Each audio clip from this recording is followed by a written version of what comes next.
আমার জান্নাত হবে না জাহান্নাম, আমলনামা ডান হাতে না বাম হাতের সামনে দিয়ে আসবে না পিছন দিকে আসবে, কি হবে কি হবে, ইয়া নাফসি বলতে থাকবেন।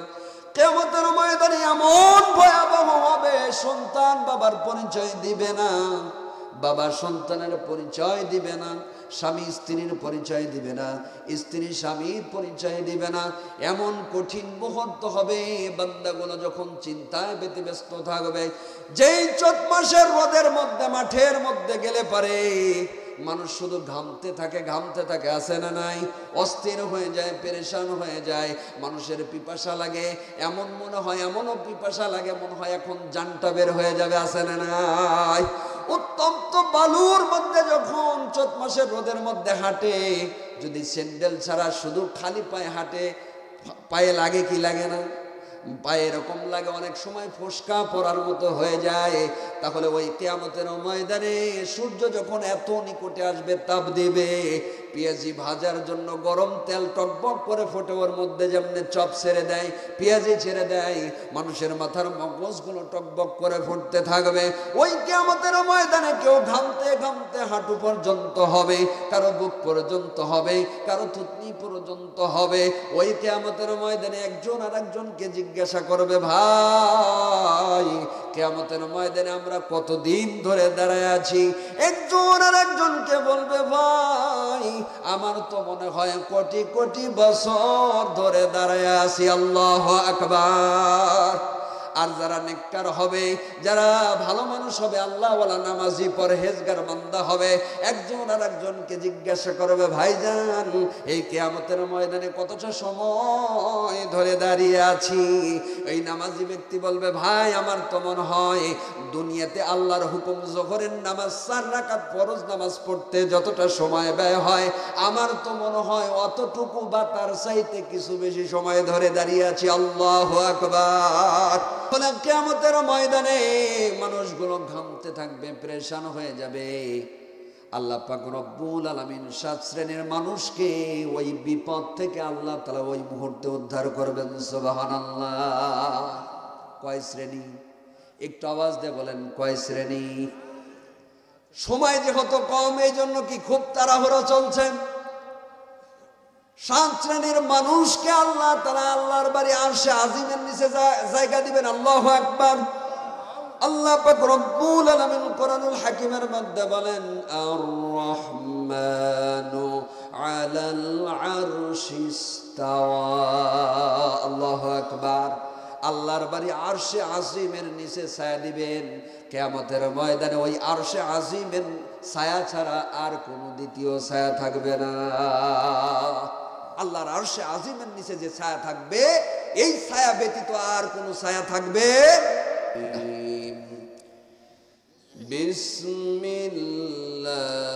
বিসমিল্লাহির রহমানির রহিম। ওমান আ'রাদা আন যিকরি ফাইন্না লাহু মাঈশাতান দানকা ونحشره يوم القيامة أعمى قال رب لم حشرتني أعمى وقد كنت بصيرا قال كذلك أتتك آياتنا فنسيتها وكذلك اليوم تنسى صدقت يا ربنا. قال النبي صلى الله عليه وسلم أخلص دينك يكفيك العمل القليل أو كما قال عليه الصلاة والسلام. أول ما يحاسب به العبد يوم القيامة الصلاة. وقال تعالى في شأن حبيبه مخبرا وآمرا: إن الله وملائكته يصلون على النبي يا أيها الذين آمنوا صلوا عليه وسلموا تسليما. اللهم صل على سيدنا مولانا محمد وعلى آل سيدنا رسولنا محمد। প্রিয় নবীজির ভালোবাসা রহিয়াছে যাদের অন্তরে, প্রিয় নবীজির ভালোবাসা রহিয়াছে যাদের অন্তরে, প্রাণ খুলিয়া পড়ুন দরুদ, প্রাণ খুলিয়া পড়ুন দরুদ সেই নবীজির নামেতে। আল্লাহুম্মা সাল্লি আলা সাইয়্যিদিনা মাওলানা মুহাম্মদ ওয়া আলা আলি সাইয়্যিদিনা রাসূলানা। আসমান সুন্দর, জমিন সুন্দর, আর সুন্দর গাছপালা, ঠিক কিনা বলেন? আসমান সুন্দর, জমিন সুন্দর, আর সুন্দর গাছপালা, তাহার চাইতে বেশি সুন্দর, তাহার চাইতে অধিক সুন্দর বিশ্বনবী মুস্তাফা। আল্লাহুম্মা সাল্লি আলা সাইয়্যিদিনা মাওলানা মুহাম্মদ। আমরা শুরুতেই শুকরিয়া আদায় করছি সেই মহান রবের প্রতি, যে মহান রব, যে মহান মালিক আমাকে আপনাকে মায়া করে মহব্বত করে ভালোবেসে জালিসুর রহমান বেহেশতের বাগানে কোরআনুল কারীমের মাহফিলে আসার বসার তৌফিক দান করেছেন। এই জন্য আপনারা খুশি না বেজার? আমার সাথে কথা বলবেন, আমি নিজেও খুশি হব, আপনাদের জন্য দোয়া করব, এবং মুখ কেউ বন্ধ রাখবেন না। আমি দোয়া করব আল্লাহ পাক যেন আপনাদের উপর খাস রহমত নাজিল করেন, গুনাহ মাফ করেন, জান্নাতি মেহমান হিসাবে যেন কবুল করেন। আমরা বলছি আমিন। এজন্য আমার সাথে একটু কথা বলা যাবে? বলবেন ইনশাআল্লাহ।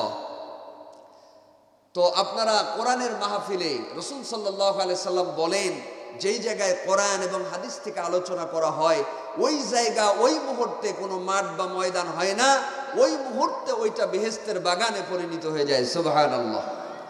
তাহলে এই মুহূর্তে এটা কি জালিসুর রহমান রাসূলের ভাষা, এটা হলো বেহেশতের বাগান। সুবহানাল্লাহ। তো আল্লাহর বেহেশতে, বেহেশতের বাগানে সকলেই কি বিচরণ করতে পারে, নাকি আল্লাহ যাদেরকে পছন্দ করেন, মায়া করেন, মহব্বত করেন, ভালোবাসেন, এই ভালোবাসার প্রিয় মানুষগুলোই আল্লাহর কোরআনের মাহফিলে বসতে পারে, আসতে পারে, ঠিক কিনা বলেন? তাহলে আপনারা এই মেহমান হতে পেরে সত্যিই কি খুশি? যদি সত্যি খুশি হয়ে থাকেন, কণ্ঠ কণ্ঠ মিলিয়ে যার গায়ে যতটুকুন শক্তি আছে সবটুকুন শক্তি প্রয়োগ করে মুখ ভরে বুক ভরে ইমানের বলে বলিয়ান হয়ে কাঁধে কাঁধ মিলে জবান খুলে উচ্চ আওয়াজে বলুন আলহামদুলিল্লাহ। অতঃপর লক্ষ কোটি দুরুদ সালাম সৈয়দুল মুরসালিন রহমাতুল লিল আলামিন সিরাজাম মুনীরা বাশীরা ওয়া নাযীরা যেই নবীর সুপারিশ ব্যতি রেখে আমরা কেউ জান্নাতে যেতে পারবো না। শাফায়াতের কান্ডারি নবী জনাবে মুহাম্মদ রাসূলুল্লাহ, সকলেই পড়ছি সাল্লাল্লাহু আলাইহি ওয়াসাল্লাম। আমি আর মোটামুটি 1 ঘন্টা সময় পাবো, এই জন্য ভূমিকা লম্বা হবে না, খুব দ্রুত সরাসরি আলোচনায় যাব। আপনারা মনোযোগ সহকারে শুনবেন, দিলের কান দিয়ে শুনবেন, আমলের নিয়তে শুনবেন, এবং এই কথাগুলো দাওয়াত আকারে আপনার পরিবারে আত্মীয় স্বজনের মধ্যে পৌঁছাবেন, প্রচার করে দিবেন ইনশাআল্লাহ। কারণ বাল্লিগু আন্নি ওয়ালাউ আয়া, কোরআন হাদিসের একটি আয়াতও যদি আপনার জানা থাকে, সেটা আপনার পরিবারে, আপনার আত্মীয় স্বজন, আপনার আরেকজন বন্ধু বান্ধব মুসল্লির কাছে সেই কথাটা প্রচার করা উচিত, ঠিক কিনা বলেন? তাহলে আমরা কথাগুলো শুনবো, দিলের কান দিয়ে শুনবো না, এ কান দিয়ে শুনবো অন্য কান দিয়ে বের করে দিব।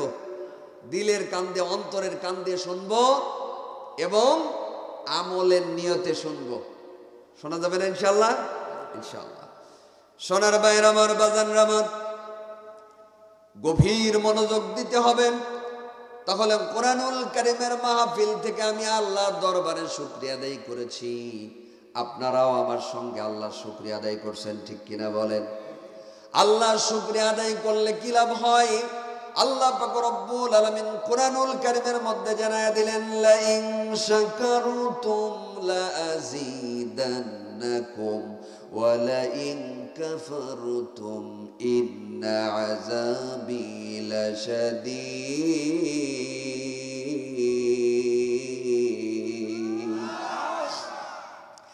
আল্লাহ পাক রব্বুল আলামিন কোরআনুল কারীমের মধ্যে জানালেন, ও আমার বান্দা বান্দীরা শোনো, তোমরা যখন আমি আল্লাহ তাআলার নিয়ামত পাবেন, নিয়ামত পাবার পরে আমি আল্লাহ শুকরিয়া আদায় করবে, আমি আল্লাহ পাক রব্বুল আলামিন খুশি হয়ে নিয়ামতকে আরো বাড়িয়ে দিব। সুবহানাল্লাহ। তাহলে আল্লাহ পাক রব্বুল আলামিন বললেন, তোমরা যদি আমার নিয়ামতের শুকরিয়া আদায় করো, আমি নিয়ামতকে বাড়ায় দিব। আল্লাহু আকবার বলেন। তাহলে আমাদের নিয়ামতকে আমরা বাড়াইতে চাই না কমাইতে চাই? যদি বাড়াইতে চাই তাহলে আমরা অবশ্যই আল্লাহর শুকরিয়া আদায় করব। আমরা যে শুকরিয়া আদায় করলাম এটা হলো জবানের শুকরিয়া। এই জবানের শুকরিয়া আদায় করলে কি লাভ হবে জানা দরকার আছে না নাই? আস্তে আস্তে আলোচনার মধ্যে ঢুকে যাব। আল্লাহ পাক রব্বুল আলামিন বললেন, তোমরা শুকরিয়া আদায় করলে আমি আল্লাহ খুশি হব। আল্লাহু আকবার। আল্লাহ তাআলা যদি কোনো বান্দা বান্দির উপরে খুশি হয়, বলেন তো আমাদের কি আর কোনো চিন্তা আছে, কোনো টেনশন আছে? আল্লাহ পাক রব্বুল আলামিন কোরআনুল হাকীমের মধ্যে বলেন, লা খাউফুন আলাইহিম ওয়া লা হুম ইয়াহজানুন।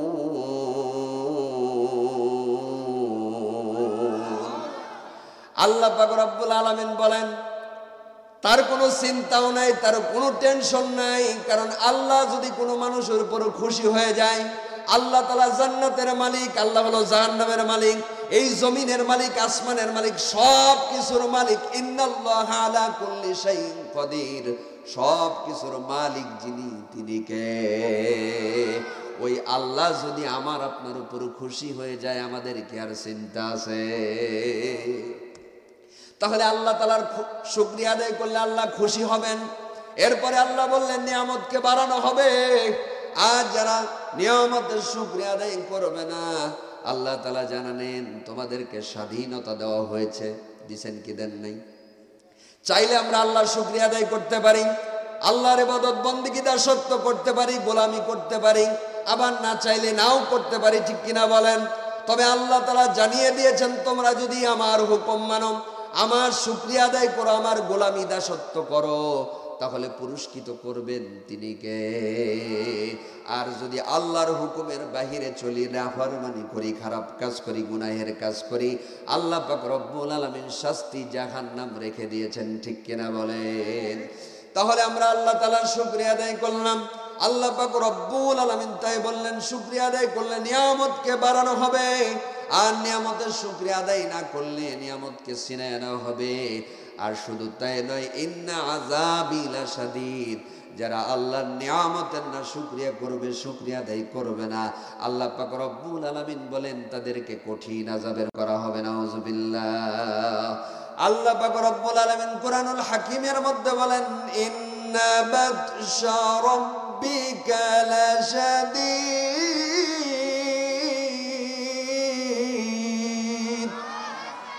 আমি আল্লাহ তাআলার ধরা হলো শক্ত ধরা, ঠিক কিনা বলেন? আমি আল্লাহ তাআলা ধরেছিলাম নমরুদকে, আমি আল্লাহ তাআলা ধরেছিলাম ফেরাউনকে, ঠিক কিনা বলেন? তারা ছাড়া পায় নাই। দুনিয়াতে যেই যত বারো না কেন, আমি আল্লাহ ধরলে কিন্তু আর ওই ধরা থেকে কেউ বাঁচতে পারবে না। আল্লাহ ধরবেন কি ধরবেন না? আল্লাহ তাআলা আমাকে আপনাকে ছেড়ে দিয়েছেন, স্বাধীনতা দিয়েছেন, এর মানেই নয় যে আল্লাহ ধরবেন না। আল্লাহ ছাড় দেন কিন্তু ছেড়ে দেয় না। আল্লাহু আকবার বলেন। আল্লাহ ছাড় দেয় কিন্তু ছেড়ে দেয় না। হাদিসে কুদসির মধ্যে এসেছেন, আল্লাহ পাক রব্বুল আলামিন তার হাবিবের মাধ্যমে জানিলেন, আলহামদুলিল্লাহি তামলাহুল মিজান।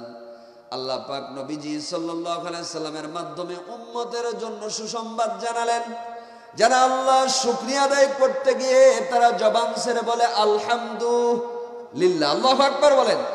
যারা জবান ছেড়ে বলে আলহামদুলিল্লাহ, এই জবানের আলহামদুলিল্লাহ কিয়ামতের আদালতে মিজানের এক পাল্লায় উঠিয়ে দেওয়া হবে, অপর পাল্লায় সাত আসমান জমিনকে উঠিয়ে দেওয়া হবে। আলহামদুলিল্লাহর পাল্লাটাই ভারী হয়ে যাবে। আল্লাহু আকবার। যেই নবীজির উপরে দরুদ শরীফ পাঠ করলাম, নবীজি সাল্লাল্লাহু আলাইহি সাল্লাম তার জবান দিয়ে বলেন, উম্মত শোনো, যখন কোনো আমার উম্মত আমার উপরে দরুদ শরীফ পাঠ করবা, আল্লাহ পাক রব্বুল আলামিন সঙ্গে সঙ্গে ওই সমস্ত বান্দা বান্দির উপরে আল্লাহর পক্ষ থেকে 10টি রহমত অবতীর্ণ করা হবে। সুবহানাল্লাহ। আল্লাহ পাক রব্বুল আলামিন 10টি রহমত অবতীর্ণ করে দিবেন। শুধু তাই নয়, 10টি গুনাহ বান্দার মাফ করে দিবেন।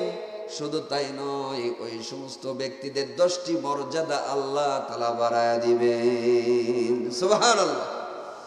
তাহলে আমরা শুরুতে আল্লাহর শুকরিয়া আদায় করেছি, যার বিনিময়ে আল্লাহ খুশি হবেন, নিয়ামতকে বাড়ায় দিবেন, ঠিক কিনা বলেন? দ্বিতীয় নাম্বার হলো, নবীজি সাল্লাল্লাহু আলাইহি সাল্লাম বললেন, উম্মত শোনো, তোমরা যদি আমি নবীর উপর দরুদ শরীফ পাঠ করো, আল্লাহ খুশি হবেন এবং খুশি হয়ে 10টি রহমত তোমাদের উপর বর্ষণ করে দিবেন। সুবহানাল্লাহ। 10টি গুনাহ মাফ করে দিবেন। জমিনের মধ্যে, সমাজের মধ্যে তোমাদের সম্মান 10টি বৃদ্ধি করে দিবেন। সুবহানাল্লাহ। সোনার ভাইয়ের আমার, বাজারের আমার, এটা হলো কোরআনুল কারীমের মাহফিল। নবীজি সাল্লাল্লাহু আলাইহি সাল্লাম বলেন, আল কোরআনু হুজ্জাতুল লাকা ওয়া আলাইক। এই কোরআন কারো পক্ষে সাক্ষী হবে। সুবহানাল্লাহ বলেন। কিয়ামতের ময়দানে এই কোরআন কারো পক্ষে সাক্ষী হবে, এই কোরআন আবার কারো বিপক্ষে সাক্ষী হবে। শোনো, এই কোরআন যদি তোমাদের পক্ষে সাক্ষী হয় তোমরা জান্নাতি, আর কোরআন যদি তোমাদের বিপক্ষে সাক্ষী হয় তাহলে তোমরা কোথায়? জাহান্নামী। অথচ এই কোরআনুল কারীমকে নিয়ে অনেকেই কটূক্তি করে, ঠিক কিনা বলেন? আল্লাহর নাম নিয়ে, আল্লাহর অস্তিত্ব নিয়ে কথা বলে এমন কুলাঙ্গার আছে না নাই? তারা বলে আল্লাহর কথার দাম নাই। আল্লাহ পাক রব্বুল আলামিনের কোরআনকে যারা বিশ্বাস করবে না, সন্দেহ পোষণ করবে, ওরা কি ঈমানদার? ওরা কি? ওরা কাফের। তার কারণ হলো আল্লাহ পাক রব্বুল আলামিন বলেন, যালিকাল কিতাবু লা রাইবা ফি। আল্লাহু আকবার। এটা এমন একটা কিতাব, এমন একটা মহাগ্রন্থ কোরআন, যার মধ্যে ভুল তো দূরের কথা, সন্দেহের অবকাশ নাই। আল্লাহু আকবার। আমরা যারা মুসলমান আছি, আমরা মুসলমান দাবি করি, আমরা কেউ সহ্য করব না কোরআনের বিরুদ্ধে কথা বললে। আমাদের সত্তা আল্লাহ, আমাদের রবকে নিয়ে কথা বললে সহ্য হবে না, ঠিক কিনা বলেন? একজন কুলাঙ্গার বাউল শিল্পী বলেছে আল্লাহর কথার কোনো দাম নাই, আগা নাই, মাথা নাই। নাউজুবিল্লাহ বলেন। এই ধরনের কথা যদি বলে আমরা কি তাদেরকে ছেড়ে দিব?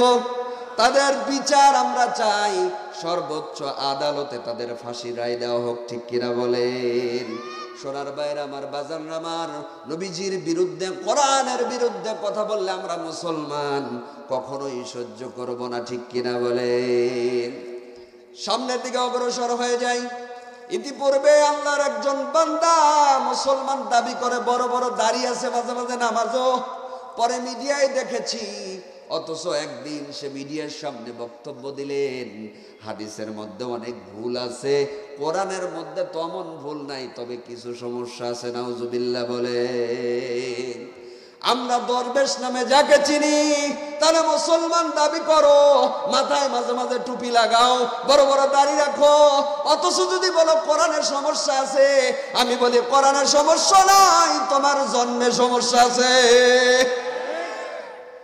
কারণ তুমি যদি মুসলিম হতে, তুমি যদি কোরআনকে ধারণ করতে, তাহলে কখনো তোমার জবান দিয়ে এরকম কথা বের হতো না, ঠিক কিনা বলেন? আবার এমনও মানুষ আছে নামাজ পড়ে, রোজা করে, আবার দেখায় টুপি মাথায় দেয়, আবার মিডিয়ার সামনে এসে বলে ইসলামী শরিয়া বিশ্বাস করি না, আছে না নাই? যদি কোনো মুসলমান বলে ইসলামী শরিয়া বিশ্বাস করি না, মানি না, ওর কি ঈমান থাকবে? একটু আওয়াজ দিয়ে বলেন, থাকবে? আল্লাহ পাক এদেরকে সঠিক বুঝ দান করুক, আমিন বলেন। আর যদি হেদায়েত না থাকে, বুঝ না থাকে ওদের নসিবে, আল্লাহ পাক সাদ্দাদের মতো, ফিরআউন নমরুদের মতো ওদেরকে শেষ করে দিক, ঠিক কিনা বলেন? কোরআনের বিরুদ্ধে কথা বলবে, আমরা বরদাস্ত করব না মুসলমান, ঠিক কিনা বলেন? অনেক মানুষ আছে পাঁচ ওয়াক্ত নামাজ না পড়তে পারে, কিন্তু কোরআন নিয়ে কথা বলবে, নবীর বিরুদ্ধে কথা বলবে, কেউ মেনে নেবে না, ঠিক কিনা বলেন? সোনার ভাইয়ের আমার, বাজান আমার, সামনের দিকে অগ্রসর হয়ে যাই। যেই কোরআনুল কারীমের মাহফিলে আমরা বসেছি, নবীজি সাল্লাল্লাহু আলাইহি সাল্লাম বলেন, উম্মত শোনো, কোরআনের মাহফিলে যারা বসে তারা এত দামি মানুষ হয়ে যায়, এত দামি মানুষ হয়ে যায় যে দুনিয়ার মানুষগুলো আকাশের নক্ষত্রকে যেমন চমকাইতে দেখে, আলো দিতে দেখে, আকাশবাসী অর্থাৎ আল্লাহ তাআলার ফেরেশতারা দুনিয়ার জমিনে কোরআনের মাহফিলে, আল্লাহ তাআলার যেই সমস্ত পাগল পারা বান্দা বান্দিরা কোরআনের মাহফিলে বসে যায়, তাদেরকে ফেরেশতারা আকাশের নক্ষত্রর মতো, তারকা নাজির মতো চমকাইতে দেখে। সুবহানাল্লাহ। নবীজি সাল্লাল্লাহু আলাইহি সাল্লাম বলেন, কোরআনের মাহফিল, কোরআনের মাহফিলের চতুর্দিক দিয়ে আল্লাহ তাআলার রহমতের ফেরেশতারা বেষ্টন করে দাঁড়া যায়। আল্লাহু আকবার বলেন। সাহাবায়ে কেরাম বললেন, কেমনে ফেরেশতারা মণ্ডলী দাঁড়ায় যায়? নবীজি সাল্লাল্লাহু আলাইহি সাল্লাম বললেন, কোরআনের মাহফিলের চতুর্দিক দিয়া আল্লাহর ফেরেশতারা, রহমতের ফেরেশতারা একজন আরেকজনের কাঁধের উপর ভর করতে করতে আল্লাহর বাড়ি আরশে আজিম পর্যন্ত পৌঁছায়া যায়। সুবহানাল্লাহ। তারা মাগফিরাত করতে থাকে, ক্ষমা চাইতে থাকে আমাদের জন্য। আল্লাহু আকবার বলেন। আল্লাহ পাক রব্বুল আলামিন কোরআনুল হাকিমের মধ্যে বলেন, ইযা কুরিয়াল কুরআনু ফাসতামিউ লাহু ওয়া আনসিতু লাআল্লাকুম তুরহামুন।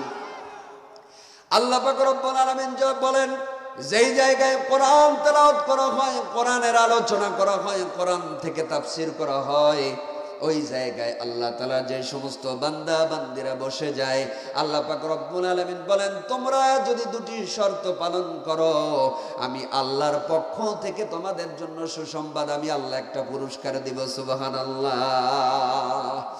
এক নম্বর হলো, তোমরা যদি কোরআনের মাহফিলে চুপচাপ বসে যাও, মনোযোগ দিয়ে কোরআনকে শ্রবণ করো, আমি আল্লাহ তাআলা ঘোষণা করলাম, লাআল্লাকুম তুরহামুন,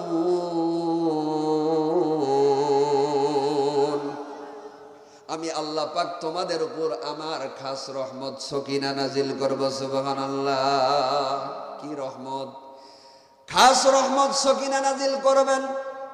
এখন আপনারা প্রশ্ন করতে পারেন, হুজুর, আল্লাহ যদি আমাদের উপর রহমত নাজিল করেন আমাদের লাভ কি?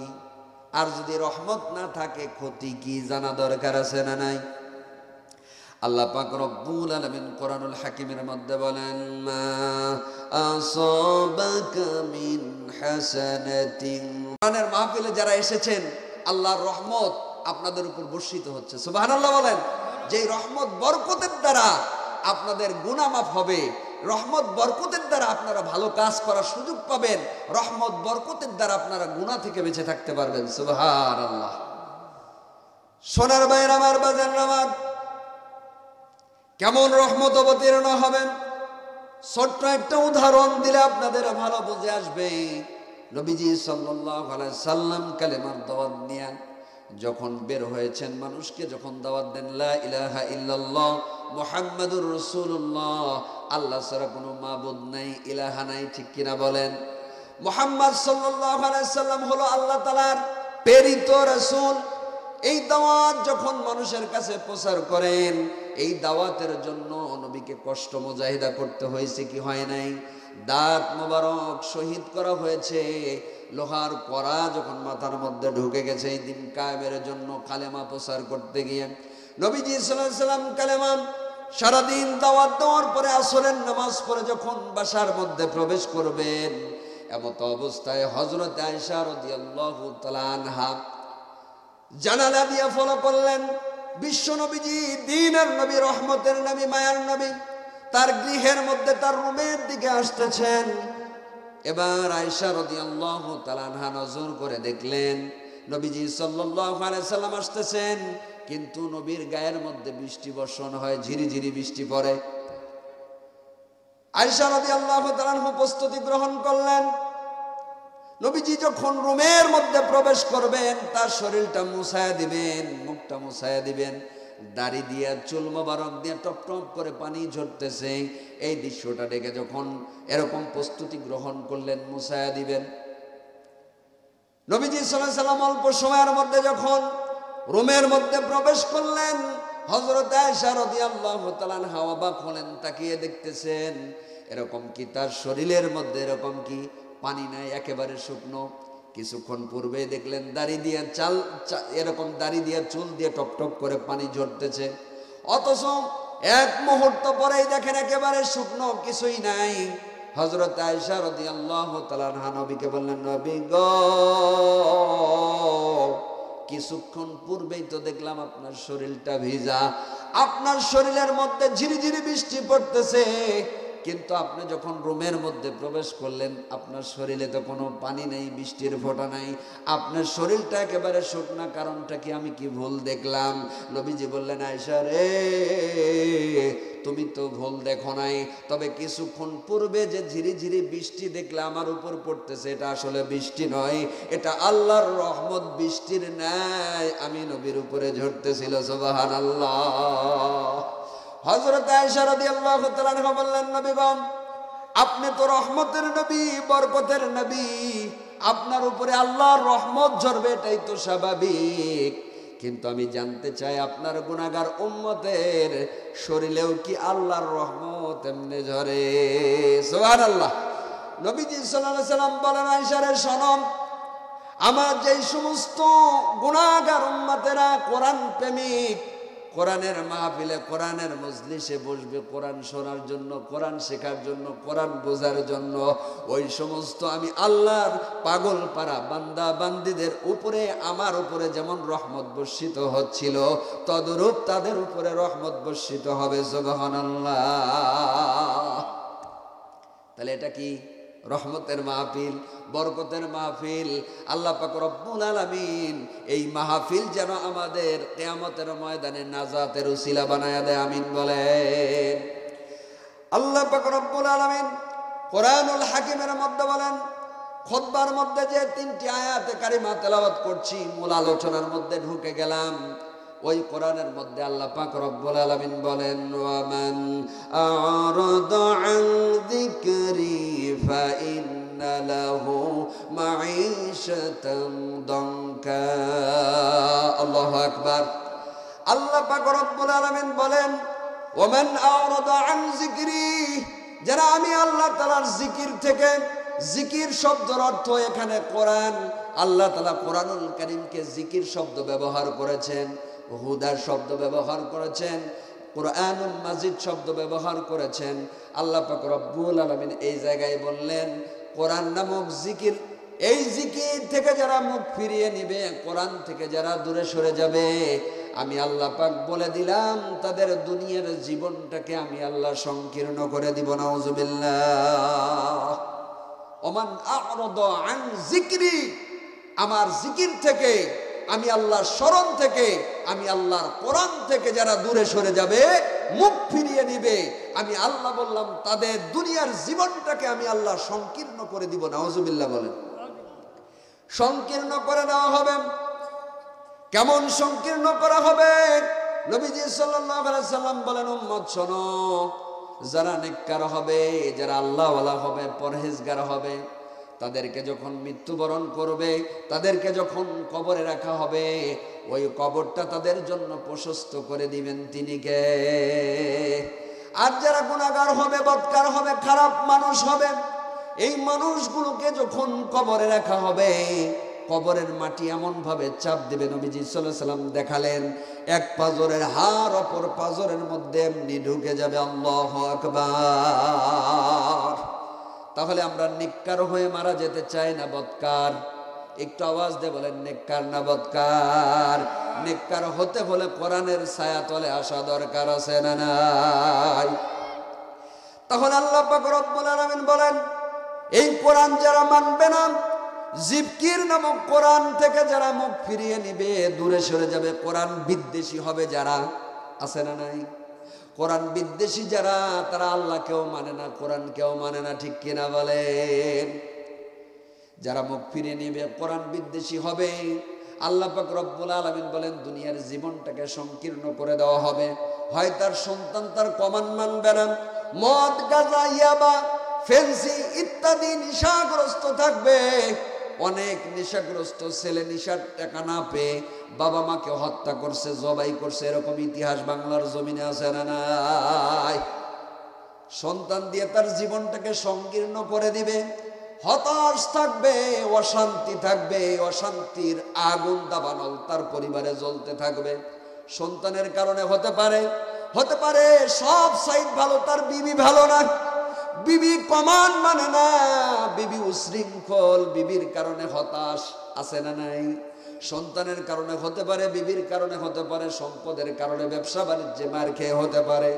তাই আল্লাহ তাআলা বললেন যারা কোরআন বিদ্বেষী হবে, কোরআন থেকে মুখ ফিরিয়ে নিবে, কোরআন মানবে না, আমি আল্লাহ বললাম তাদের দুনিয়ার জীবনটাকে আমি আল্লাহ সংকীর্ণ করে দিব। নাউজুবিল্লাহ। তাহলে আমরা কোরআন মানবো তো ইনশাআল্লাহ। যেটা বললাম, আল কোরআন হুজ্জাতুল লাকা, যারা কোরআন প্রেমিক হবে, কোরআনকে মহব্বত করবে, ভালোবাসবে, এই কোরআনকে ভালোবাসার কারণে কোরআন আপনার নামে সুপারিশ করবে, আর কোরআনের সুপারিশ আল্লাহ কবুল করে আপনাকে জান্নাত পর্যন্ত পৌঁছায়া দিবে। সুবহানাল্লাহ। আমরা কোরআন প্রেমিক হতে চাই ইনশাআল্লাহ। আল কোরআনের সৈনিক আমি, নেই কো পরাজয়, এক আল্লাহর গোলাম আমি, এই তো পরিচয়, এই তো পরিচয়। আল কোরআনের সৈনিক আমি, নেই কো পরাজয়, এক আল্লাহর গোলাম আমি, এই তো পরিচয়, এই তো পরিচয়। মারহাবা। তখন আল্লাহ পাক রব্বুল আলামিন বললেন যারা কোরআন বিদ্বেষী হবে তাদের দুনিয়ার জীবনকে সংকীর্ণ করা হবে। শুধু তাই নয়, তাদেরকে কিয়ামতের আদালতে অন্ধ করে উঠানো হবে। নাউজুবিল্লাহ। কি করে উঠানো হবে? অন্ধ করে উঠানো হবে। এই মানুষগুলো তখন আল্লাহ তাআলাকে বলবে, আল্লাহ, দুনিয়াতে তো আমি চক্ষুবান ছিলাম, আমার চক্ষু ছিল, চোখের দৃষ্টিও ছিল, আমি দুনিয়াটাকে উপভোগ করেছি, দেখেছি, বাবা মাকে দেখলাম, দুনিয়ার সব নাজ নিয়ামত দেখলাম, এমন কি অপরাধ আমি করেছি আল্লাহ, কিয়ামতের ময়দানে আমাকে অন্ধ করে উঠালে। আল্লাহ পাক রব্বুল আলামিন কোরআনুল কারীমের আয়াতের মধ্যে ঘোষণা করে দিল, আল্লাহ তাআলা ওই বান্দাকে বলবে, বান্দারে, দুনিয়াতে আমি আল্লাহ তাআলা তোমাদেরকে চক্ষু দিয়েছিলাম, কিন্তু তোমরা ওই চোখটাকে কাজে লাগাও নাই।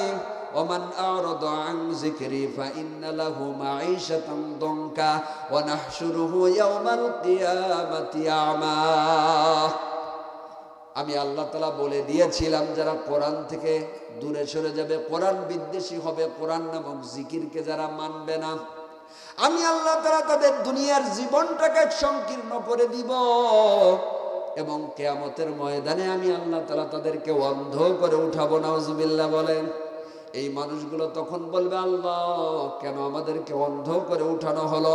আল্লাহ তাআলা বলবে, আমি আল্লাহ কোরআন দিয়েছিলাম, ওই কোরআনের আয়াতকে তোমরা মানো নাই, ওই কোরআনের আয়াত বোঝার চেষ্টা করো নাই, কোরআন বিদ্বেষী ছিলে, কোরআন থেকে দূরে সরে গিয়েছিলে, কোরআন যেমন দুনিয়াতে তোমরা ভুলেছিলে, আমি আল্লাহ এই শাস্তি স্বরূপ আমি আল্লাহ তোমাদেরকে ভুলে গেলাম।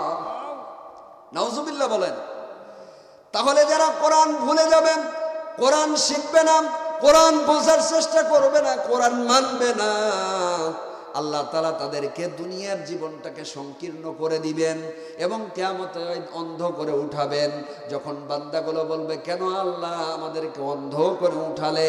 আল্লাহ তাআলা বলবেন, আমার কোরআনকে তোমরা দেখেও দেখো নাই। অনেক মানুষ আছে, চোখ আছে, চোখ থাকতে অন্ধ আছে না নাই? নাম আকৃতিতে মানুষ, কিন্তু তার আকার আকৃতি মানুষ হলেও তার চরিত্র হলো কুকুর, শুকুরের চাইতেও নিকৃষ্ট। এমন মানুষ আল্লাহর দুনিয়াতে আছে না নাই? যদি না থাকতো 5 বছরের একজন শিশু বাচ্চা ধর্ষণ হয় কিভাবে, ঠিক কিনা বলেন?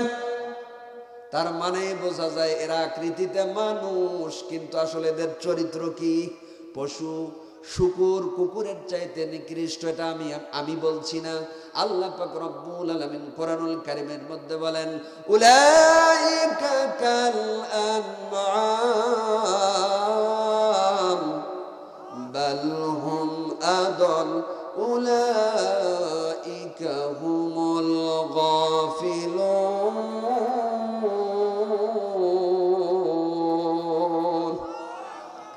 আল্লাহ তাআলা বলেন, দুনিয়ার জমিনে এমন অনেক মানুষ আছে যারা আকৃতিতে মানুষ, কিন্তু তাদের চরিত্র কুকুর শুকুরের চাইতেও নিকৃষ্ট।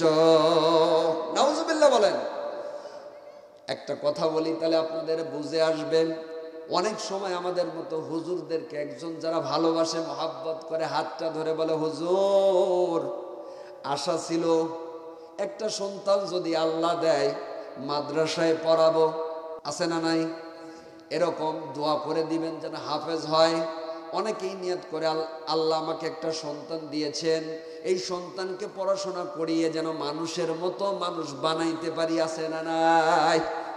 এবার আমি আপনাদের কাছে প্রশ্ন করি, উনি তো জন্ম থেকেই মানুষ, কারণ মানুষ মানুষকে জন্ম দেয়, তার সন্তান তো এমনিই মানুষ, তারপরেও কেন হুজুরকে বলতেছে, হুজুর দোয়া করবেন আমার এই সন্তানকে যেন মানুষের মতো মানুষ বানাইতে পারি? আল্লাহু আকবার বলেন। তার মানে হলো শুধু আকৃতিতে মানুষ না, গুণগত মানুষ যেন বানাইতে পারে, এই জন্যই দোয়া চায়। আল্লাহু আকবার। তাহলে আমরা সকলেই মানুষ, শুধু আকৃতিতে মানুষ হতে চাই না, আমরা গুণগত মানুষ হতে চাই। আল্লাহ কবুল করুক, আমিন বলেন। মুরব্বীরা আছেন, অনেক কষ্ট করে বসে আছেন, আল্লাহ পাক এই মুরব্বীদেরকে, আপনাদের সকলকে যেন কোরআন প্রেমিক হিসেবে আল্লাহ পাক কবুল করে, কোরআনের সুপারিশ মিলায়া আল্লাহ পাক আমাদের বক্তা শ্রোতা সকলকে জান্নাতি মেহমান হিসেবে যেন কবুল করে, আমিন বলেন। তাহলে আল্লাহ পাক রব্বুল আলামিন অন্ধ করে উঠাবেন, কিয়ামতের ময়দানে এমন অবস্থা হবে, আধার থেকে সোয়াদাত উপরে যখন সূর্য চাপ দিবে, মানুষের মাথার মগজগুলো টকবক টকবক করে ফুটতে থাকবে। মানুষগুলো এতটাই ঘামবে, যারা গুনাহগার হবে, যারা বদকার হবে, এত ঘামবে, আমার জান্নাত হবে না জাহান্নাম। আমল নামার ডান হাতে না বাম হাতের সামনে দিয়ে আসবে না পিছন দিকে আসবে। কি হবে, কি হবে? ইয়া নাফসি ইয়া নাফসি বলতে থাকবেন। কিয়ামতের ময়দানে এমন ভয়াবহ হবে, সন্তান বাবার পরিচয় দিবে না, বাবা সন্তানের পরিচয় দিবে না, স্বামী স্ত্রীর পরিচয় দিবে না, স্ত্রী স্বামীর পরিচয় দিবে না। এমন কঠিন মুহূর্ত হবে, বান্দাগুলো যখন চিন্তায় ব্যতিব্যস্ত থাকবে। যেই চৈত মাসের রোদের মধ্যে মাঠের মধ্যে গেলে পারে মানুষ শুধু ঘামতে থাকে, আছে না নাই? অস্থির হয়ে যায়, পেরেশান হয়ে যায়, মানুষের পিপাসা লাগে, এমন মনে হয়, এমনও পিপাসা লাগে মনে হয় এখন জানটা বের হয়ে যাবে, আছে না নাই? উত্তপ্ত বালুর মধ্যে যখন চৈত মাসের রোদের মধ্যে হাঁটে, যদি স্যান্ডেল ছাড়া শুধু খালি পায়ে হাঁটে, পায়ে লাগে কি লাগে না? পায়ে এরকম লাগে, অনেক সময় ফোসকা পড়ার মতো হয়ে যায়। তাহলে ওই কিয়ামতের ময়দানে সূর্য যখন এত নিকটে আসবে, তাপ দিবে, পেঁয়াজি ভাজার জন্য গরম তেল টকবক করে ফোটে, ওর মধ্যে যেমনি চপ ছেড়ে দেয়, পেঁয়াজি ছেড়ে দেয়, মানুষের মাথার মগজগুলো টকবক করে ফুটতে থাকবে। ওই কিয়ামতের ময়দানে কেউ ঘামতে ঘামতে হাঁটু পর্যন্ত হবে, কারো বুক পর্যন্ত হবে, কারো থুতনি পর্যন্ত হবে। ওই কিয়ামতের ময়দানে একজন আর একজনকে জিজ্ঞাসা করবে, ভাই কিয়ামতের ময়দানে আমরা কতদিন ধরে দাঁড়ায় আছি? একজন আর একজনকে বলবে, ভাই আমার তো মনে হয় কোটি কোটি বছর ধরে দাঁড়ায় আছি। আল্লাহু আকবার। আর যারা নেককার হবে, যারা ভালো মানুষ হবে, আল্লাহওয়ালা নামাজি পরহেজগার বান্দা হবে, একজন আর একজনকে জিজ্ঞাসা করবে, ভাইজান এই কিয়ামতের ময়দানে কতটা সময় ধরে দাঁড়িয়ে আছি? এই নামাজি ব্যক্তি বলবে, ভাই আমার তো মনে হয় দুনিয়াতে আল্লাহর হুকুম যোহরের নামাজ 4 রাকাত ফরজ নামাজ পড়তে যতটা সময় ব্যয় হয়, আমার তো মনে হয় অতটুকু বা তার চাইতে কিছু বেশি সময় ধরে দাঁড়িয়ে আছি। আল্লাহু আকবার, লিল্লাহি তাকবীর। আল কোরআনের আলো, আল হাদিসের আলো খালি ঘরে জ্বাললে হবে না, সংসদে জ্বালতে হবে, ঠিক কিনা বলেন? আল কোরআনের আলো, আল কোরআনের আলো সংসদে জ্বালো। লিল্লাহি তাকবীর। আজকের মাহফিল আপনারা বলবেন সফল হোক, সফল হোক। যারা মাহফিলের পক্ষে তারা বলবেন সফল হোক, যারা মাহফিল চান না তারা বলবেন, মনে মনে বলবেন যা হওয়ার তাই হোক। আছে না নাই? আছে, এরকম লোক আছে নাকি? আজকের মাহফিল আপনারা বলবেন সফল হোক, সফল হোক।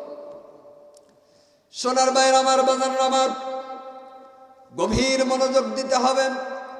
তাহলে কিয়ামতের ময়দানে মানুষগুলো ঘামতে থাকবে, পেরেশান হয়ে যাবে। আল্লাহ পাক রব্বুল আলামিন 7 শ্রেণীর মানুষকে ওই বিপদ থেকে আল্লাহ তাআলা ওই মুহূর্তে উদ্ধার করবেন। সুবহানাল্লাহ। কয় শ্রেণী? একটু আওয়াজ দিয়ে বলেন, কয় শ্রেণী? সময় যেহেতু কম, এই জন্য কি খুব তাড়াহুড়ো চলছে। 7 শ্রেণীর মানুষকে আল্লাহ তাআলা আল্লাহর বাড়ি আরশে আজিমের নিচে জায়গা দিবেন। আল্লাহু আকবার। আল্লাহ পাক রব্বুল আলামিন কোরআনুল হাকিমের মধ্যে বলেন, আর রহমানু আলাল আরশি ইস্তাওয়া। আল্লাহু আকবার। আল্লাহর বাড়ি আরশে আজিমের নিচে ছায়া দিবেন। কিয়ামতের ময়দানে ওই আরশে আজিমের ছায়া ছাড়া আর কোনো দ্বিতীয় ছায়া থাকবে না। আল্লাহর আরশে আজিমের নিচে যে ছায়া থাকবে, এই ছায়া ব্যতীত আর কোনো ছায়া থাকবে না। সোনার ভাইয়ের আমার, বাজার আমার, আর কোনো ছায়া থাকবে না কিয়ামতের ময়দানে। ওই আরশের নিচে আল্লাহ তাআলা প্রথম নম্বরে যাদেরকে ছায়ার নিচে জায়গা দিবেন, তারা হলো ইমামুন আদেল। দুনিয়াতে যারা ন্যায় বিচারক, ন্যায় পরায়ণ বাদশা ছিল, ন্যায় বিচারক ছিল, ন্যায় প্রতিনিধি ছিল, ন্যায় বিচারক, ন্যায় মেম্বার হতে পারেন, চেয়ারম্যান হতে পারে, এমপি হতে পারে, মন্ত্রী হতে পারেন। ন্যায় বিচারক যারা হবে, অন্যায়ের সঙ্গে আপোষ করে না, টাকার বিনিময়ে বিক্রি হয়ে যায় না, ন্যায় নীতি নিয়ে সূক্ষ্ম বিচার করুক, সে যে দলেরই হোক না কেন, ভাই হোক না অন্য লোক হোক, সেটা দেখে না। যে অপরাধী তাকে অপরাধী সাব্যস্ত করে, আর যে নির্দোষ তাকে নির্দোষ প্রমাণিত করে। এমন বিচারকগুলো আল্লাহর আরশের নিচে জায়গা পাবে। সুবহানাল্লাহ। তাহলে প্রথম নম্বরে আল্লাহ পাক রব্বুল আলামিন ন্যায় বিচারক, জমিনের মধ্যে যারা ন্যায় বিচার প্রতিষ্ঠিত করে, অন্যায়ের সঙ্গে আপোষ করে না, এমন ন্যায় বিচারকদেরকে আল্লাহ পাক রব্বুল আলামিন আরশে আজিমের নিচে ছায়া দিবেন। সুবহানাল্লাহ। বাজানরে আমার, ভাইরা আমার, তাহলে যারা ন্যায় বিচারক হবে তাদেরকে আল্লাহ তাআলা ছায়া দিবেন। আল্লাহর নবী দাউদ আলাইহিস সালাম রাজ দরবারে বিচার কার্য পরিচালনা করেন। তিনি শুধু নবী নয়, তিনি একজন বিচারক। রাজ দরবারে বসে আছেন, তার এলাকা থেকে একজন বিচার নিয়ে গেল। আল্লাহ নবী দাউদ, আপনার কাছে একটা অভিযোগ। আমার একজন প্রতিবেশী আছে, যেই প্রতিবেশীর একটা ছাগলের পাল আছে, ওই ছাগলের পাল গিয়ে আমার ধানের জমির ধান গাছ খেয়ে ফেলেছে। এই অভিযোগ করলেন, আপনি এর বিচার করুন। আল্লাহ নবী দাউদ আলাইহিস সালাম বললেন, আমার রাজ দরবারে 2-3 জন কর্মচারী চলে যাও, দেখো এ যে বিচার দিল এই বিচারটা সঠিক কিনা নির্ণয় করো, এবং কি পরিমাণ ক্ষতি হয়েছে সেটা আমাকে জানাও। যখন 2-3 জন কর্মচারী চলে গেল, রাজ দরবার থেকে নবীর দরবার থেকে 2-3 জন যাওয়ার পরে ধানের জমি দেখে আসার পরে একজন বলল, আল্লাহ নবী দাউদ, তার প্রতিবেশীর ছাগলের পাল যতটা ধানের জমির ক্ষতি করেছে, ধানের গাছ খেয়ে ফেলেছে, তার যেই কয়টা ছাগল আছে সবগুলো ছাগল দিলে তাহলে সঠিক বিচার হতে পারে। আল্লাহু আকবার।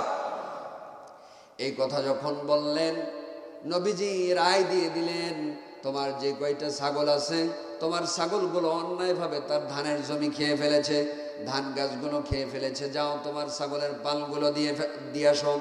এবার এই ব্যক্তি কান্না করে ফেলে দিল, নবী আমি তো অসহায়, আমি তো গরিব মানুষ, আমার একটা ভুলের কারণে এরকম শাস্তি, আমি এরকম কি মানতে পারবো না, আমার বড় কষ্ট হয়ে যাবে, কারণ আমি জীবিকা নির্ভর করি, আমার কোনো আয়ের ইনকামের কোনো পথ নাই, শুধু আমি ছাগলের পাল দিয়ে এরকম কি দুধ দহন করে বিক্রি করি, যখন ছাগলের বাচ্চা হয় কিছু বিক্রি করি, আমার সংসারটাকে চালাই, এই অবলম্বন যদি তাকে দিয়ে দেওয়া হয় আমি বড় বিপদের মধ্যে পড়ে যাব, ক্ষতির মধ্যে পড়ে যাব।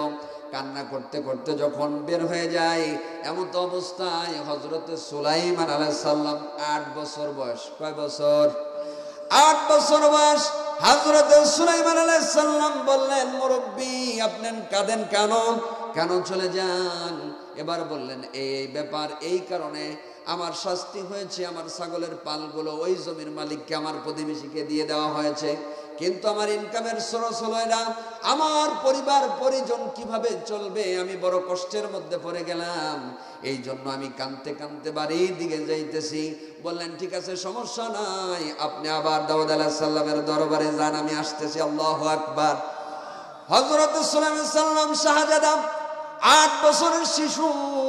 হযরতে সুলাইমান আলাইহিস সালাম কিন্তু আল্লাহর নবী, এবং শুধু নবী না, রাসূল এবং বাদশাহী দিয়েছিলেন আল্লাহ। আল্লাহু আকবার। সুলাইমান আলাইহিস সালাম 8 বছর বয়স। বাবার কাছে গিয়ে বললেন, বাবা আপনি যে বিচার করেছেন অবশ্যই সঠিক বিচার করেছেন, তবে আপনি চাইলে আরেকটু ভেবে চিন্তে রায় দিলে এই ব্যক্তিটা বিপদ থেকে বেঁচে যেত। সুবহানাল্লাহ। কত বিচক্ষণতা আল্লাহ তাআলা দিয়েছেন। হযরতে দাউদ আলাইহিস সালাম তার সন্তান সুলাইমানকে বলল, বাবা সুলাইমান, তুমি যদি আমার চেয়ারে থাকতে তাহলে তুমি কি বিচার করতে, আজকে তুমি এইটা ফয়সালা দাও। আল্লাহু আকবার। কেমন বাবা? বললেন, বাবা আমি তো ন্যায় বিচার করেছি, তার কারণ হলো তার ছাগলের পাল দিয়ে জমিটা খায়া দিয়েছে, ধানের জমিতে গিয়ে ধানের গাছগুলো খেয়ে ফেলেছে, ক্ষতি হয়েছে। আমি লোক পাঠিয়েছিলাম, তারা বলল যেই পরিমাণ ক্ষতি হয়েছে তার যেই কয়েকটা ছাগল আছে সবগুলো দিলে জরিমানা হবে, ক্ষতিপূরণ হবে, এই জন্য তো আমি রায় দিয়ে দিয়েছি। তখন বললেন, ঠিক আছে, সব ঠিক আছে, তবে আরেকটু ভেবে চিনতে দিলে এই লোকটা বেঁচে যেত। আল্লাহু আকবার। দাউদ আলাইহিস সালাম বললেন, বাবা তুমি যদি আমার চেয়ারে থাকতে কি রায় দিতে একটু দাও বলো। এবং সুলাইমান আলাইহিস সালাম বললেন, আমি যদি আপনার জায়গায় থাকতাম তাহলে আমি একটা কাজ করতাম। এই কাজটা হলো, এই যে ছাগলের পাল আপনি একেবারে দিয়ে দিয়েছেন, আমি একেবারে দিতাম না, তাকে আপাতত দিতাম, যাতে করে ওই ছাগলের দুধ দহন করে সে বিক্রি করে ক্ষতিপূরণ কিছুটা উঠে যেতে পারে। 1 মাস পর্যন্ত তার কাছে এই ছাগলের পাল থাকবে। 2-1টি বাচ্চা এই 1 বছরের মধ্যে, 1 মাসের মধ্যে যদি হয় তাহলে সে বিক্রি করে উপকৃত হতে পারে, এবং দুধ দহন করে বিক্রি করে সেই বিক্রির টাকা সে রাখতে পারে। আর এই 1 মাস ওই ব্যক্তিকে দায়িত্ব দেওয়া হোক, ওই জমিতে সেচ দিবে, ওই জমিটা পরিচর্যা করবে, যত্ন নেবে। যখন আবার ধান গাছ তো একেবারে উপড়ে ফেলে নাই, শুধু গাছগুলো খেয়েছে, ঠিক কিনা বলেন? কারণ 1টা মাস গেলে আবার পূর্বের ন্যায় হয়ে যাবে। তারপরে এই বরকির পাল 1 মাস পরে মালিককে যদি ফিরে দেওয়া হয়, তাহলে ওই মানুষটাও বেঁচে গেল, এই মানুষটাও ক্ষতিপূরণ পেল। তাহলে আমার মনে হয় খুব ভালো হয়। আল্লাহু আকবার। দাউদ আলাইহিস সালাম বললেন, বাবা তুমি যেই রায় দিয়েছো এই রায়টা আমার পছন্দ হয়েছে। আমি পূর্বের রায় কি করলাম? বাতিল ঘোষণা করে এই রায়টাই আমি কার্যকারী করলাম। আল্লাহু আকবার। কি ভালো লাগছে না? সোনার ভাইয়ের আমার, বাজানরা আমার, অনেক কথা আছে, কিন্তু কালেকশনের দিকে আমাকে আগাতে হবে। একটা বিষয় একটু আলোচনা করে আমি সামনের দিকে অগ্রসর হব। আমি আপনাদের কাছে বলতে চাই, আমাদের গুনাহ আছে না নাই? ভুল আছে না নাই? অন্যায় অপরাধ আছে না নাই?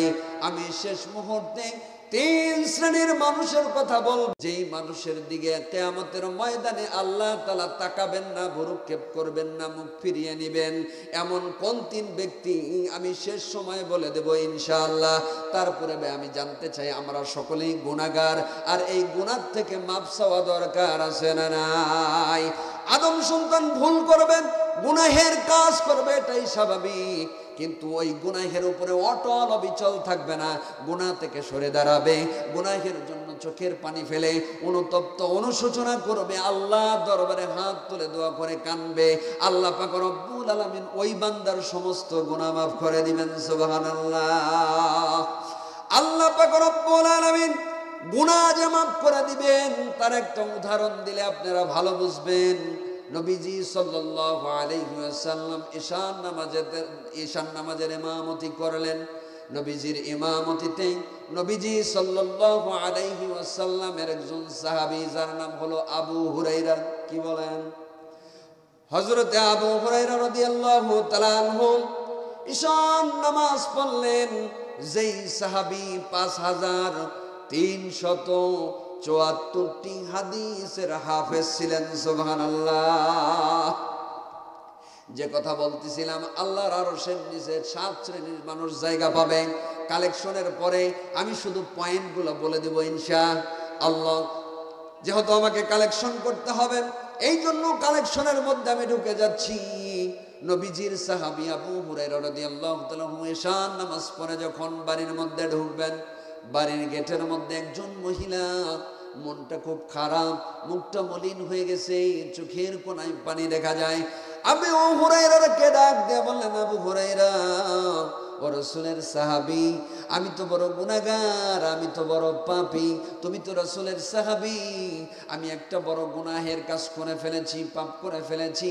আল্লাহর দরবারে তওবা করলে, মাপ চাইলে কি আমার গুনাহ মাফ হতে পারে নাকি? আবু হুরায়রা বললেন, কি পাপ করেছো, কি গুনাহের কাজ করেছো বলো। এই কথা যখন বলা হলো, ওই মহিলা বলতেছে, আমার যৌবনের তাড়নায় আমি একজন ছেলের সঙ্গে আমি সহবাস করেছিলাম, জিনার কাজ করেছিলাম, তার সঙ্গে অবৈধ সম্পর্ক করেছিলাম, বিবাহ করি নাই।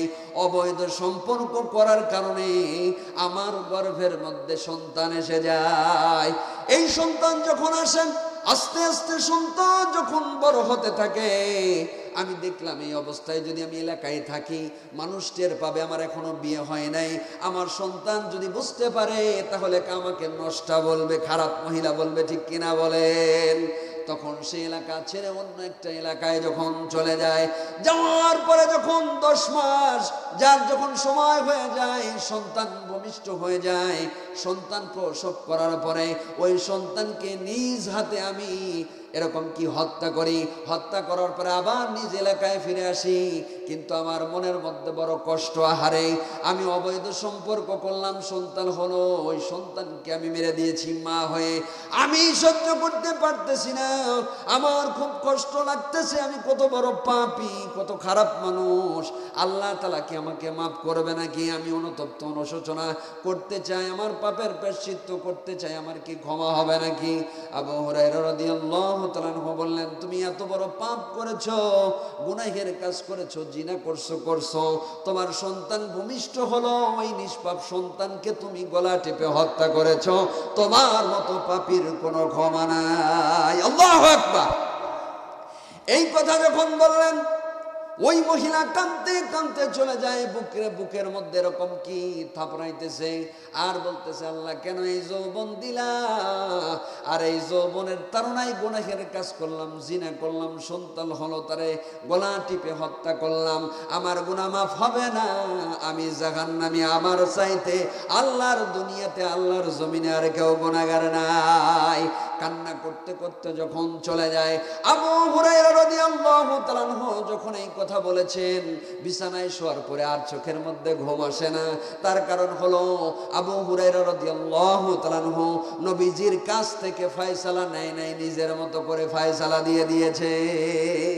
এমনও লোক আছে না নাই, হুজুরের বয়ান শুনে হুজুরের চাইতে বড় বড় ফতুয়াবাজি চাষটালে বসে করে, এমন লোক আল্লাহর দুনিয়ায় আছে না নাই? ওদের বক্তব্য শুনলে হয় মুফতি সাহেবের খাওয়া নাই, শায়েখের খাওয়া নাই, এ হলো বড় মুফতি সাহেব, এমনও কি আছে না নাই?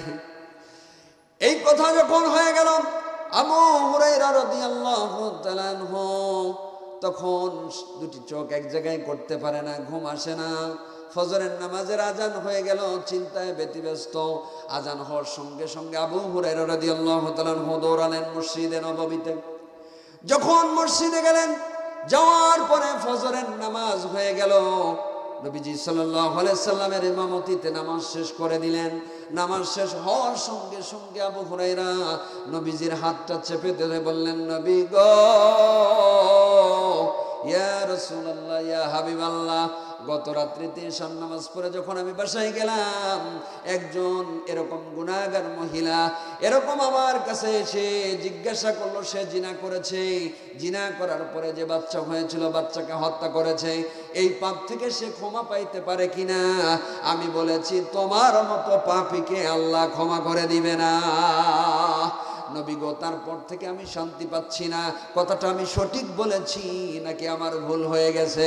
নবীজি বললেন, না, তুমি কথাটা সঠিক বলো নাই, কারণ আল্লাহ পাক রব্বুল আলামিনের কাছে যদি তওবার মতো তওবা করতে পারে, ইয়া আইয়ুহাল্লাযীনা আমানু তুবু ইলাল্লাহি তাওবাতান নাসুহা। আল্লাহু আকবার। তওবার মতো তওবা যদি করতে পারে, তওবায়ে নাসুহার অর্থ হলো আপনি যে অপরাধ করেছেন আল্লাহর কাছে স্বীকার করা, আমি আল্লাহ অপরাধ করেছি, এরপরে ওই অপরাধের জন্য অনুতপ্ত হওয়া, অনুশোচনা করা, চোখের পানি ফেলে আল্লাহর কাছে কান্নাকাটি করা এবং ওয়াদাবদ্ধ হওয়া, আর এই ধরনের অপরাধ আর করব না। আল্লাহু আকবার।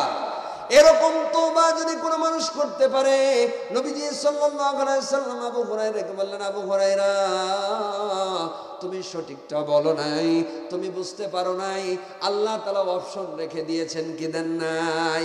আল্লাহ তাআলা কোরআনের আর এক আয়াতে বলেন, লা তাকনাতু মির রাহমাতিল্লাহ ইন্নাল্লাহা ইয়াগফিরুয যুনুবা জামিআ ইন্নাহু হুয়াল গফুরুর রহিম। আল্লাহু আকবার।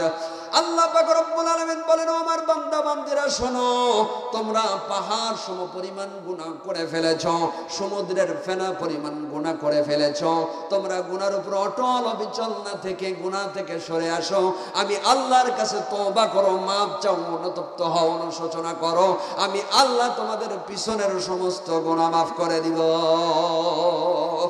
আল্লাহ অত্যন্ত দয়ালু ও ক্ষমাশীল। আল্লাহু আকবার। আল্লাহর চাইতে ক্ষমাশীল, আল্লাহর চাইতে দয়ালু আর কেউ আছে নাকি? তাহলে আল্লাহ পাক রব্বুল আলামিন ক্ষমা করে দিবেন। নবীজি সাল্লাল্লাহু আলাইহি সাল্লাম যখন বলে দিলেন, রাসূলের সাহাবী আবু হুরায়রা রাদিয়াল্লাহু তাআলা আনহু দৌড়ায় চলে গেলেন। যাওয়ার পরে মহিলাকে বললেন, তুমি যদি আল্লাহর কাছে তওবা করো, তোমার গুনাহের কারণে তুমি কান্দো, অনুতপ্ত, অনুশোচনা হও, আল্লাহর কাছে মাপ চাইলে আল্লাহ অপশন রেখেছে, তওবা কবুল করে আল্লাহ তোমার জীবনের সব গুনাহ মাফ করে দিবে। সুবহানাল্লাহ। আসলে আমাকে কালেকশনের দিকে আগাতে হবে, আমাকে বলা হয়েছে, সুতরাং আমি আলোচনা শেষ করতে পারবো না। তবে যে তিনটা পয়েন্টের কথা বলেছি, কিয়ামতের ময়দানে ওই তিন শ্রেণীর মানুষের দিকে আল্লাহ তাকাবে না, ওই তিন শ্রেণীর মানুষের নাম জানা দরকার আছে না নাই? কি অপরাধের কারণে আল্লাহ তাআলা তাকাবেন না? আল্লাহ যদি মুখ ফিরিয়ে নেয়, ওই মানুষগুলো হাসরের ময়দানে বাঁচার কোনো উপায় আছে? নাই, বলে দিব। এবং আল্লাহর বাড়ি আরশে আজিমের নিচে যে ছায়া পাবে, ১ নম্বরে হলো ইমামুন আদিল, ২ নম্বরে হলো ওই সমস্ত আল্লাহর যুবক যুবতী বান্দা বান্দিরা যারা যৌবনকাল আল্লাহর ইবাদতে ব্যয় করে দিয়েছে, সুবহানাল্লাহ। আর ৩ নম্বর তারা যাদের মুহাব্বত মসজিদের সঙ্গে, সুবহানাল্লাহ বলেন, কার সঙ্গে? মসজিদের সঙ্গে যার সম্পর্ক, মসজিদকে মহাব্বত করে, মসজিদকে আবাদ করে, মসজিদের কি প্রয়োজন সেটা দেখাশোনা করে, মসজিদে দান করে, মসজিদকে মহাব্বত করে, মসজিদে নামাজ আদায় করে, এই শ্রেণীর মানুষকে আল্লাহ তাআলা আল্লাহর আরশের নিচে জায়গা দিবে, সুবহানাল্লাহ বলেন। নবীজি সাল্লাল্লাহু আলাইহি ওয়াসাল্লাম বলেন, উম্মত শোনো, যারা দুনিয়াতে আল্লাহর ঘর মসজিদ নির্মাণ করবে, আল্লাহ পাক রব্বুল আলামিন তাদের জন্য দুনিয়াতে, আল্লাহ পাক রব্বুল আলামিন যারা দুনিয়াতে মসজিদ বানাবে, কিয়ামতের ময়দানে আল্লাহ তাআলা জান্নাতে তাদের জন্য বালাখানা তৈরি করে দিবেন, সুবহানাল্লাহ। দুনিয়াতে আমি আপনি মসজিদ নির্মাণ করব, আল্লাহ পাক জান্নাতে আমার আপনার জন্য তার চাইতে উত্তম প্রাসাদ, উত্তম বিল। ৩ নাম্বার হলো যারা টাকনুর নিচে কাপড় পরেন। কিসের নিচে? যারা টাকনুর নিচে কাপড় পরেন। অনেকে এমন ভাবে কাপড় পরে, লুঙ্গি পরে, যে রাস্তায় এরকম এমন ছেঁচড়ায় যায় যে রাস্তার ধুলাবালি, মুরগির পায়খানা যা আছে সব কাপড়ে লেগে যায়। এরকম হয় কি হয় না? এই জন্য এটা হলো গুনাহে কবিরা। টাকনুর নিচে যারা কাপড় পরবে, আল্লাহ তাআলা তাদের দিকে নজর করবেন না। কারণ এটা হলো পুরুষের যে সতর আছে, সেটা হলো নাভির উপর থেকে হাঁটুর নিচ পর্যন্ত। হাঁটুর উপরে পড়লেও গুনাহে কবিরা, এবং কেউ যদি টাকনুর নিচে পড়ে এটাও গুনাহে কবিরা। আমরা কেউ পড়বো না ইনশাআল্লাহ। কথা অনেক থাকে, কিন্তু সব বলা সম্ভব হয় না। যতটুকু কথা আল্লাহ পাক কোরআন এবং হাদিস থেকে আমার জবান থেকে বের করেছেন, আল্লাহ পাক আমাকে এবং মাহফিল কর্তৃপক্ষকে, আমার দোস্ত হাসানকে, সজীবকে সহকারে যত আলেম আছে, যত শ্রোতা আছে, যত মা বোন আছে,